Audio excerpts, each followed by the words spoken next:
John chapter 7.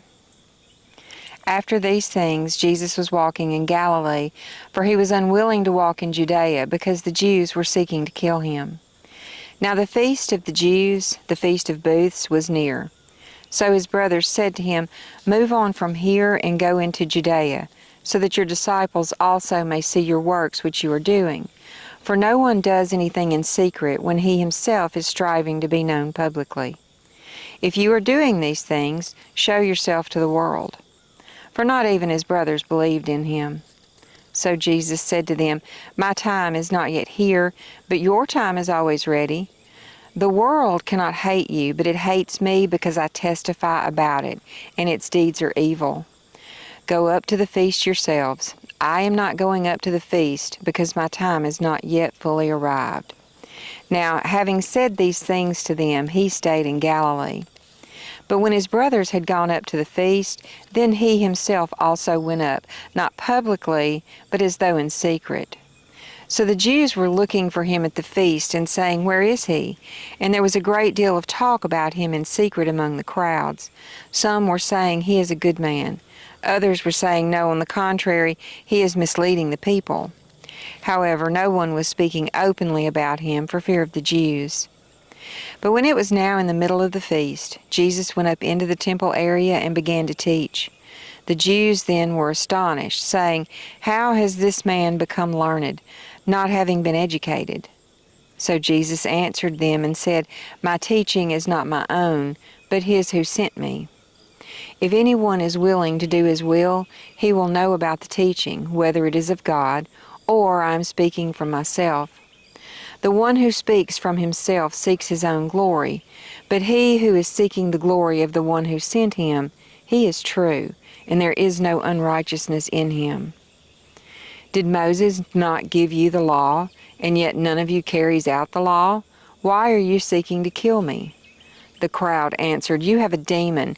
Who is seeking to kill you?" Jesus answered them, "I did one deed, and you all were astonished. For this reason Moses has given you circumcision, not that it is from Moses, but from the fathers. And even on a Sabbath you circumcise a man. If a man receives circumcision on a Sabbath, so that the law of Moses will not be broken, are you angry at me because I made an entire man well on a Sabbath? Do not judge by the outward appearance, but judge with righteous judgment." So some of the people of Jerusalem were saying, "Is this man not the one whom they are seeking to kill? And yet look, he is speaking publicly, and they are saying nothing to him. The rulers do not really know that this is the Christ, do they? However, we know where this man is from. But when the Christ come, no one knows where he is from." Then Jesus cried out in the temple, teaching and saying, "You both know me, and you know where I am from, and I have not come of myself. But he who sent me is true, whom you do not know. I do know him because I am from him, and he sent me." So they were seeking to arrest him, and yet no one laid a hand on him, because his hour had not yet come. But many of the crowd believed in him, and they were saying, "When the Christ comes, he will not perform more signs than those which this man has done, will he?" The Pharisees heard the crowd whispering these things about him, and the chief priests and the Pharisees sent officers to arrest him. Therefore Jesus said, "For a little while longer I am going to be with you, and then I am going to him who sent me. You will seek me and will not find me, and where I am you cannot come." The Jews then said to one another, "Where does this man intend to go that we will not find him? He does not intend to go to the dispersion among the Greeks and teach the Greeks, does he? What is this statement that he said, 'You will seek me and will not find me, and where I am you cannot come'?" Now on the last day, the great day of the feast, Jesus stood and cried out, saying, "If anyone is thirsty, let him come to me and drink.